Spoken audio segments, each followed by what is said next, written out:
Stocks are selling off today. The S&P is currently down about 1% at the time of recording this video. The Russell is really selling off, down over 3% today. As I explained in the video yesterday, I was expecting about a 5% decline in the Russell by this Friday. That was contrary to someone like Tom Lee that expects a 4 to 5% rally over the next coming 5 trading days or so. And that was really because expectations were just high heading into Fed Jerome Powell. Even though Fed Jerome Powell delivered on everything that we expected, he basically teed up the September cut. Unless we get some kind of exogenous, strong economic data or really bad inflation data, you're going to get that September cut. So why are markets selling off? Well, it's simple. Expectations were too high. Much the same reason why a high quality company that does very well on earnings can still sell off, because you were already pricing in all of the good news. And from a trader's perspective, this sell the rumor mentality, or sell the news, I shall say, is pretty strong as well. Now, not so fast. We did get some data today that also helped to fuel this downside. Specifically, initial jobless claims came in higher than expected by quite a large margin at 249,000 for last week. We were expecting 236,000. That would have only been a 1,000 increase from 235,000 last week. So you actually went up 14,000 initial jobless claims higher than last week, and about 13,000 higher than expected. This is now a new one-year high for weekly initial jobless claims. And as the markets are focused on what's going on with the economy, are we going into a recession? Is the labor market weakening further? That's scary for markets. Because sure, corrections come and go, 5-10% corrections, no big deal. But crashes, like 30, 40, 50% falls, happen because of weakness in the labor market, because of recessions or growing risks of a recession. And this data today definitely points to a growing risk of a recession. And specifically, it has investors somewhat nervous heading into tomorrow's jobs report, and we'll go over that in just a moment. We also had ISM manufacturing PMI that came in at 46.8. We were expecting 48.8, so that was a miss.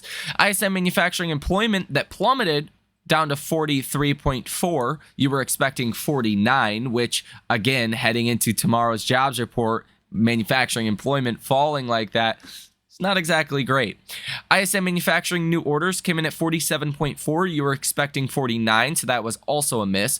And ISM manufacturing prices came in at 52.9. We were expecting 51.8. So weaker manufacturing data and higher prices is what we got today. That's not great. Now, do I think this means much? No, obviously not.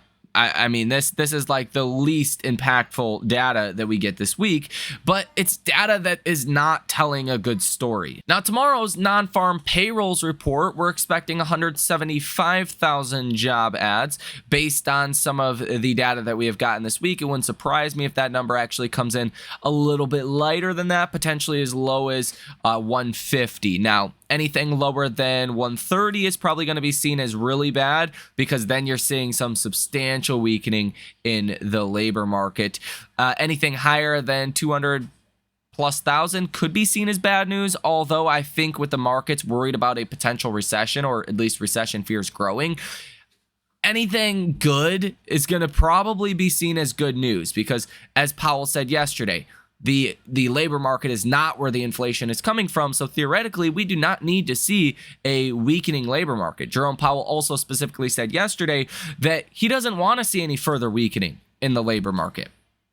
So, I mean, a higher than expected non-farm payrolls number is going to be seen as good news. You really want to watch if this number comes in low. That could be seen as really bad news. But I think most of the attention is on the unemployment rate that was brought up a lot during Powell's conference. You're up 0.7% from that 3.8% number that we just recently had. Well, I believe the low was 3.7%. Now you're at 4.1%. But you have went up 0.1% over the last 4 unemployment reports that we have gotten. If you go up another 0.1% or more than that, you're going to trigger the SOM rule. Recession fears are going to grow, and you will see a larger sell-off in markets. So I think if we just go up 0.1% to 4.2%, you're probably going to have a pretty nasty day tomorrow. Now, again, today's a pretty rough day as well, so this momentum can continue potentially. It really comes down to the data tomorrow. We are also going to be getting some earnings coming out here in just a moment with Apple, Amazon, and others, including Intel, Coinbase, DraftKings, Roku, Block, Marathon Digital, Booking Holdings, and Mercado Libre.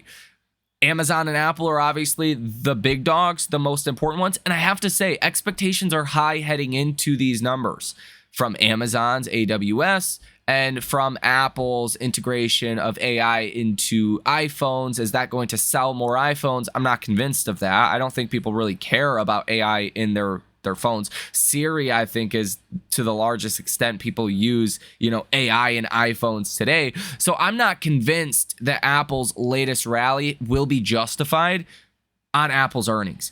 And I think Apple is a little bit of a problem area, although Amazon could be a problem area if AWS does miss. So I got to be honest, I'm not that optimistic about these big tech earnings today and after hours, which was another reason why I forecasted roughly a 5% fall by this Friday for the Russell, which seems at this point to be the most likely outcome. But technically, if you count the 5% drop from the high that we seen yesterday, you've already fallen exactly 5%. Now, Intel could also be important for affecting your semiconductors, although Intel's just been lagging behind, not doing as great for a while now, so I don't know how impactful that one will be.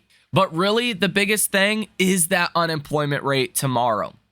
I know Apple and Amazon, they're going to be very important. They're going to move markets, but in terms of a larger sell-off, it's really that unemployment rate that is the most important. If that thing goes up at all, I think the markets are going to start to get a lot more fearful about a potential recession. I mean, even take a look at 10-year Treasury yields today. They're down almost 13 basis points, down to 3.97%. You have now fully priced in 3 cuts by the end of this year. Jerome Powell made it very clear. It's really all about the economy at this point.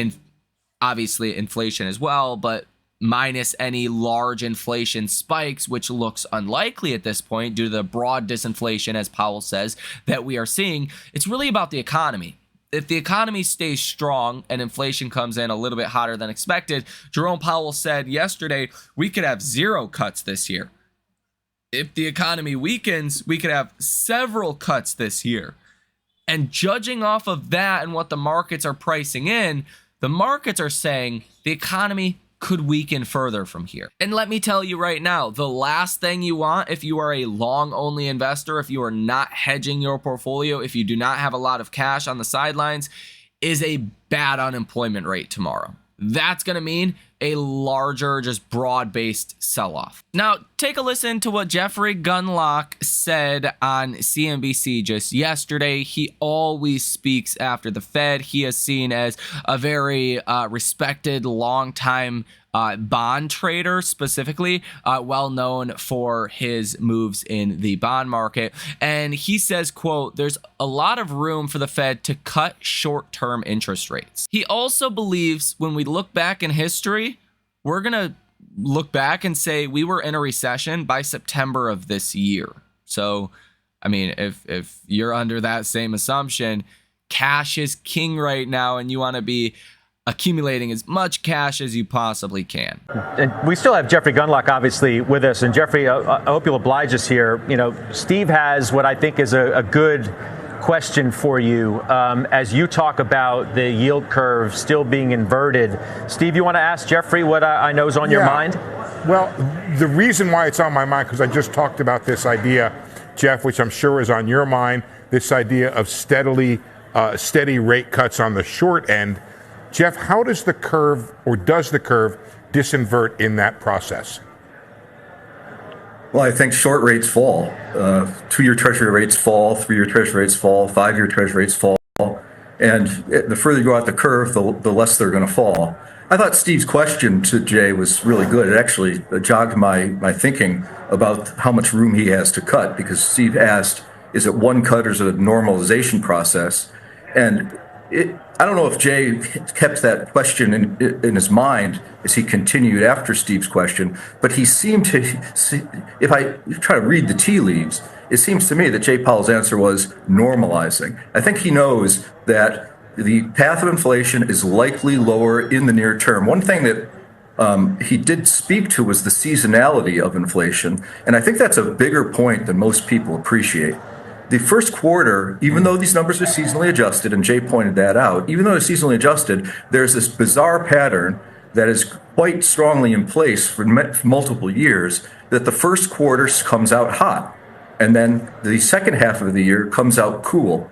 And so we have a couple of PCE headline numbers, not the one coming up, but the two after that. The ones that are rolling off are 0.4. It seems unlikely to me that you're going to get 0.4 replacing them. So we still have downward momentum likely on that headline inflation, and it's further supported by the uncanny seasonals that seem to be in place, that the fourth quarter inflation is less than the first quarter, and certainly the second half is less than the first half. So these are further things that support the notion of cutting interest rates. Jay's right to say we don't know what the data is going to be. Just like I loved his answer when he said, I don't know who's going to win the election. It would be ridiculous to try to factor one party's policies versus another. You don't even know who's going to win.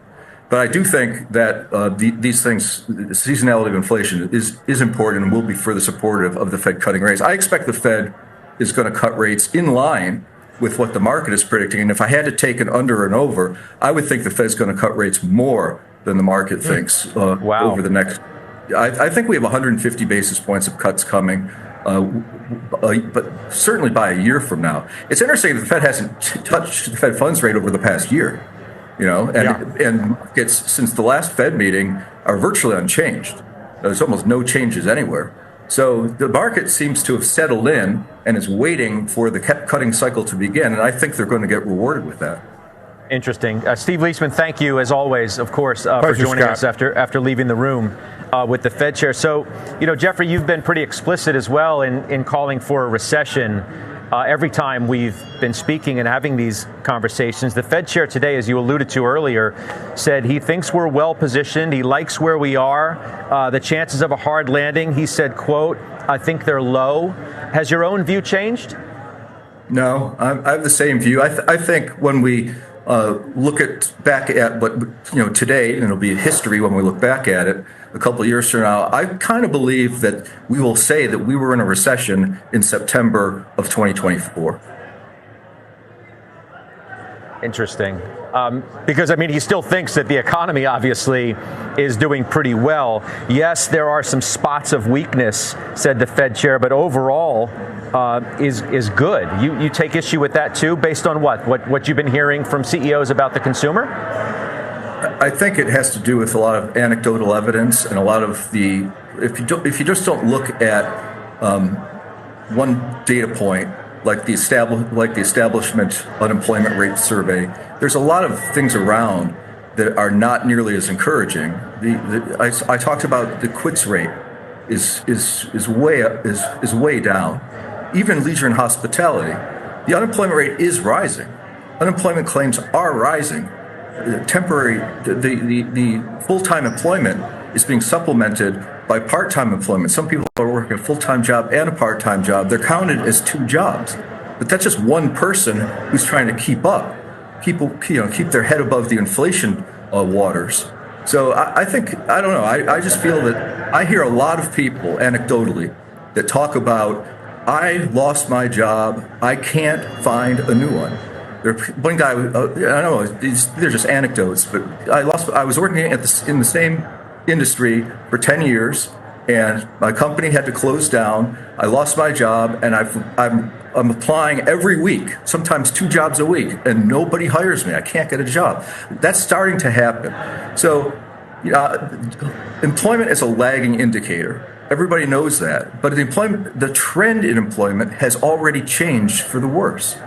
So, and it's masked, I'll say it one more time, the government hiring is a little bit curious. If you want to make your data better, you can manipulate it by having your area of the economy do some extra hiring. And that appears to be what's happening. Government employment was on a downtrend, flattened out, and now it's been rising. Well, so I don't think the economy is that strong. If we take a look at CNN's Fear and Greed Index today, you're sitting at 43, which is barely in fear territory. Yesterday, you were neutral at 52. So you are seeing a 9-point drop today in the CNN Fear and Greed Index. And what I will say is if we do get more selling and more fear coming into markets from this metric, there can still be quite a bit of downside. Now, I do want to be 100% honest with you. I do think if we get more downside from here, it's likely not super related to earnings unless Nvidia were to miss or something crazy like that. I think the downside, potential downside, would come in markets because of recession risk, because of the economy getting worse and or the labor market. And I think that's why tomorrow is specifically important. I will also say perhaps maybe you're pricing in a little bit of that today, meaning that if we do get the unemployment rate that goes up 0.1% tomorrow, perhaps we get a 0.5% down day or 1% down day for the S&P instead of a 2+% down day because you've done part of that move today. The percent of stocks currently trading above their 50-day moving average is down to 61% today. This is really just a broad market sell-off. You have over 8.5% of stocks falling below their 50-day moving average today. That's a pretty bad day. And as I said previously, markets are pricing an 86% probability for at least 3 cuts by December. There's a 21% chance of 4 cuts by December. So depending on what the data does, you could even start to price in 4 cuts. You could start to price in a 50 basis point cut at some point, either September, November, or December. Today, the 10 and the 2-year yield curve inversion is actually inverting more today. You've inverted about 3 more basis points. Now you're inverted 20 basis points in total. Option activity today via the interesting flow sentiment for the SPY, that is the ETF that tracks the S&P 500, is quite negative today. You have seen 40 different trades totaling $10.45 million with a positive order value of 23%. That means 77% of the option activity you're seeing in the S&P today is negative. Only 23% is positive. And that does make sense today, given the VIX is up 10.4% to 18.06. The Russell 2000 down about 3%. The NASDAQ is down almost 2%. S&P is down 1.2%. And the Dow even is down 1.3% today. So I really do think the focus is all around that unemployment rate coming tomorrow and the specific jobs number. If we do get a really low number, I think that'll be seen as really bad. But if we get a higher than expected number, I think the markets are going to look at that quite favorably. So let me know what you think about this information down below in the comment section. Hit the like button as well as subscribe to the channel. You guys have a fantastic rest of your day, and I will see you in the next one.